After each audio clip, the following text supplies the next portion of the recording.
everybody, I'm Taylor from Tailored Expressions. So are you one of those people who loves turning trash into treasure? Well, I am, and today I want to show you one of my favorite die cutting techniques for using what is typically trash and turning it into a treasured image on your next project. So we all know when we send a die through our die cut machine, we're left with two pieces. We have that piece that falls out of the die, like this one, and that can be referred to as the positive. And then we have the scrap left over, which is often referred to as the negative piece. Now typically this negative piece is just tossed in the trash and we go on our merry way to create a beautiful card with the positive piece. Well, today we're going to turn that trash into treasure by making a beautiful project using the negative die cutting technique. So let's get started. So here's the project we're going to make today. I started by cutting the heart into this piece of sugar cube cardstock. Now we're going to go ahead and set aside the die cut heart. You can save that for a project later. And we're going to use the negative piece. So we're going to use the piece where the die was cut into. Now once you have your negative piece, there are several different things you can do to fill the space behind it. You could use pattern paper, like I did on this Christmas card. You can see the red pattern paper peeking behind those die cut trees. Or you could watercolor your own background, like I did for this piece with the die cut butterflies. So for this project today, we're actually going to use some paper strips behind the heart to create this striped look. Now what I'm going to do first is take this piece with the heart die cut out of it, and we're just going to add some adhesive all the way around the heart, making sure you get close to those edges. And I'm just going to use the Scotch adhesive dot roller for that.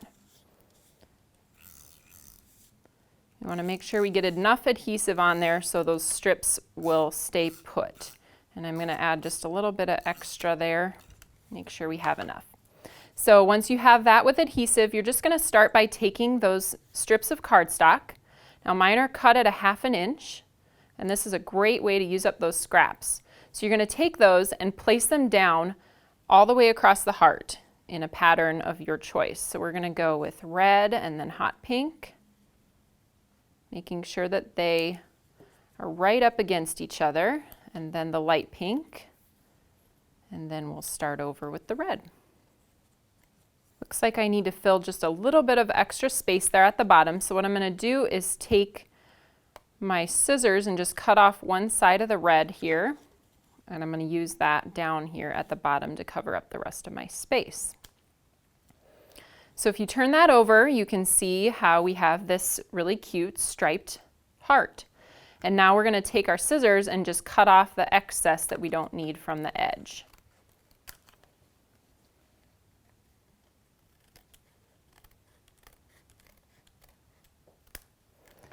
Okay, we're done with those pieces. And now we can go ahead and start embellishing the different items that we're going to put on our project. So first up we have this nest. This is from our Bless Your Nest die set. And I'm actually just going to trim this in half, roughly, with my scissors. So you can actually get 2 nests out of 1 here for this card. And I'm just going to use some Gathered Twigs Distress ink and a sponge to apply a little bit of ink and get some variation in color. Now I typically like to start off on my placemat first and then travel onto my die cut when I'm doing my sponging. That makes sure that I get the softer ink color that I want on my die cut and not the harsh first tap of that ink pad. So once you have that completed, we're going to go ahead and embellish the leaves. You can see in my project I added some little accents to the leaves on these die cuts, and I did that with Copic marker. Now I want these traveling in opposite directions, so I'm going to flip one of them over and add the accents on that side. I like to add accents with Copics because I feel like it just gives a little extra pizzazz to your die cuts, and it's not hard to do, so I like to take a little extra time and do that.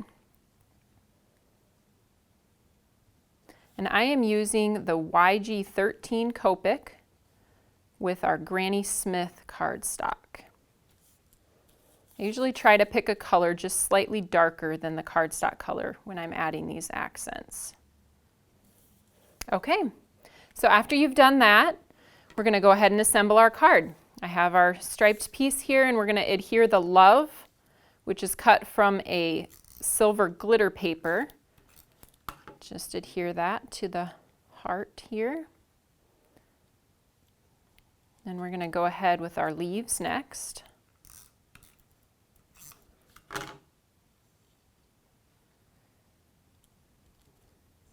And these will overlap slightly in the center. We're going to cover that up with our nest.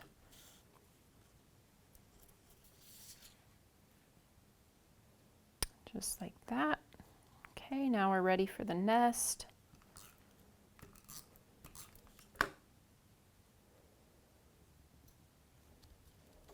I think this card would be really great for Valentine's Day or for an anniversary, really any time year round.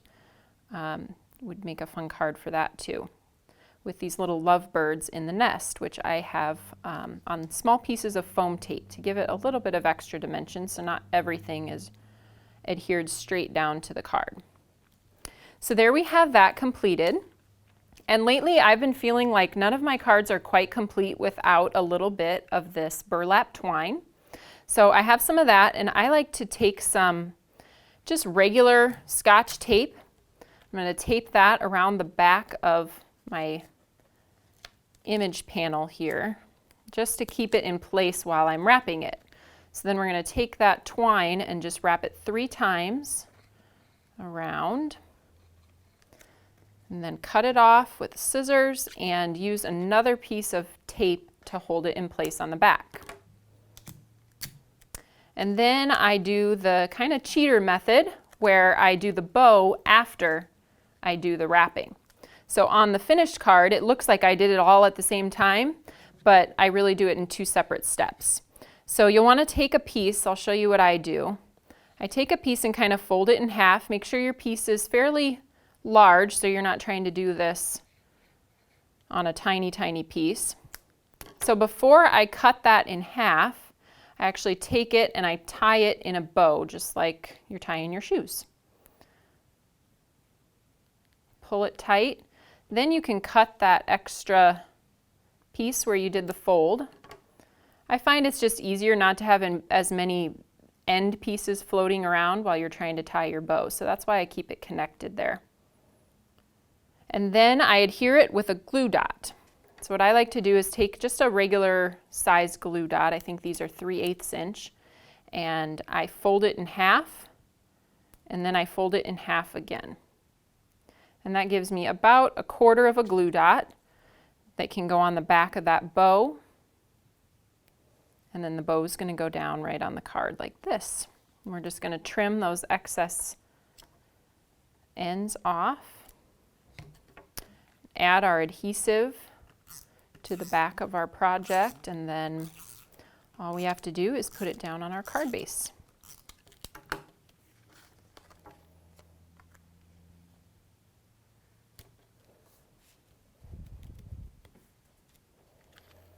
So there you have it. I hope you'll think about your scraps in a whole new way and incorporate some negative die cuts into your projects. To find the products I used on my project, you can check out the supply list in the video description. Each link will take you directly to that product in the Tailored Expressions web store. Thanks for stopping by today. Happy stamping!